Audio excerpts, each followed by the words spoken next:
Thanks very much for joining me, everybody. Yes, as Pakistani cricket follows, we could all breathe a sigh of relief because Pakistan have beaten Netherlands by 81 runs.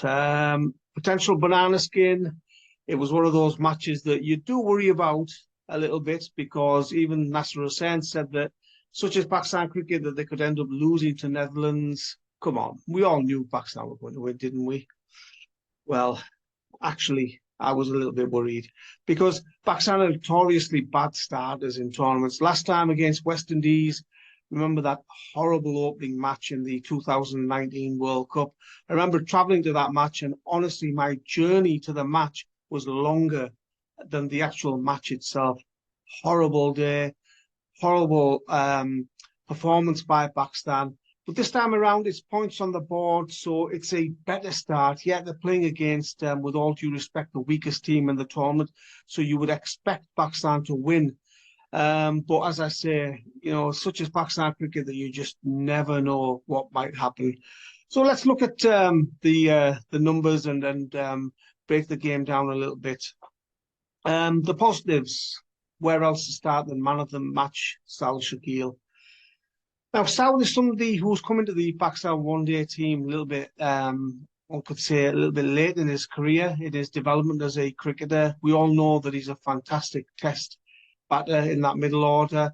I think some were a little bit doubtful as to what he could do in one-day cricket, but he's definitely increased his range of shots. He said at the post-match television interview that he's been working on his range of shots. He's been he's been given that number 5 slot, but he knows where he's going to bat in. He's been working on his reverse sweeps, and his confidence is right up there. So he looked fantastic today, coming in with Pakistan 3 down and in a lot of trouble. It could have been embarrassing, but he was solid there with Mohammad Rizwan, and it's a really good sign that Saud Shakeel is showing fantastic form because I've watched his career. I remember seeing him in England when he was part of the Pakistan A side, and he looked a quality batter even back then. That was many years ago. Mohammad Rizwan, what can you say about this guy? He just keeps on performing, keeps on proving his critics wrong, performing in every format, whatever is required of him. And Rizwan and Saud were the key to Pakistan actually getting that decent total. I won't say it was a big total because the reality is on these sort of grounds, they should be getting 300 plus against Netherlands. But that total was okay. It was comfortable, and it was obviously a winning total. But without Rizwan and Saud, I don't think Pakistan would have got anywhere near that. The other positive, Mohammad Nawaz and Shadab Khan down the order, scoring some important runs. Time and again, we say runs down the order, crucial. The players don't have to be big hitters.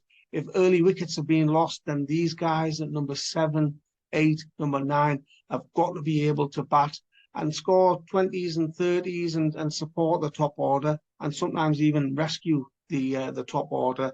But yeah, 2 really good batting performances from Shadab Khan and Mohammad Nawaz today. I think with the ball, Hassan Ali showed some good signs as well. Obviously coming in as a late replacement for Naseem Shah. He bowled with a little bit of zip, decent pace, obviously not the pace that he was a few years ago, say, for example, in the Champions Trophy in 2017, but he was bowling back of a length, kept it tight, couple of wickets there, which should give him a lot of confidence for the rest of the tournament. Rauf, another positive. He took 3 wickets. He was fired up. He was aggressive. And, he's one of those characters who, when he's aggressive, when he's in form, I think it lifts his teammates. And, he's a key player for Pakistan in this World Cup, especially with Naseem Shah obviously not being there. So it was good to see Harris back, firing on all cylinders, fully fit and bowling close to 150 kph at times. Wickets in the middle order was also a good sign. I know Pakistan have not been taking many wickets in those middle overs, but today they broke the back of the Netherlands batting lineup by taking wickets, by putting pressure on the opposition, and it was one of those situations where the game could have gone either way, because Netherlands were 120 for 2 at one point, with the leader batting so well. And, the Pakistani bowlers clawed the game back, because if they'd carried on scoring at a decent rate, Netherlands, then it could have been a tight finish. But those middle wickets, they strangled the opposition, they took wickets, and those middle overs performances by the bowlers today were a lot better. I think the captain as well, he's been hoping for wickets in the middle order, in the middle overs, sorry, from the bowlers, and this time he got them. So again, another positive sign going forward in this tournament. Negatives, yeah, there has to be some negatives, because it wasn't plain sailing. It wasn't the best of performances. Fakhar Zaman, Imam ul Haq, poor start once again. Both these guys, we know what they're capable of, but really they need to start giving Pakistan a better start. I mean, Pakistan were 38 for 3 after 9.1 overs, and I was fearing the worst. You thought, oh man, this could be a 200 all out, and it could be an embarrassing loss. But yeah, as I say, Pakistan were rescued by Saud and Mohammad Rizwan, but that top order really needs to start firing. It really needs to start scoring some runs. Fakhar Zaman's come into this tournament with a lot of question marks over him. His form has been really poor. Let's see how long the Pakistan coaching staff and team management give him in this tournament. But if this poor form continues, then I'm afraid he will have to be dropped. Imam ul Haq, again, I say we know what he's capable of. We know his ODI average. It's a big tournament. He's one of Pakistan's key players. They need runs from him. You're not going to rescue the team every time by that middle order, having been 38 for 3. Other opposition, the likes of India, South Africa, and Australia, they're not going to give you that freedom to actually come up with a total of 280 plus after being 38 for 3, because the quality of their backup bowlers, Australia, England, etc., is such that you take early wickets against Pakistan and that middle order could crumble. So it's absolutely vital that Fakhar Zaman and Imam ul Haq improve and start performing in this tournament, because they are two crucial players.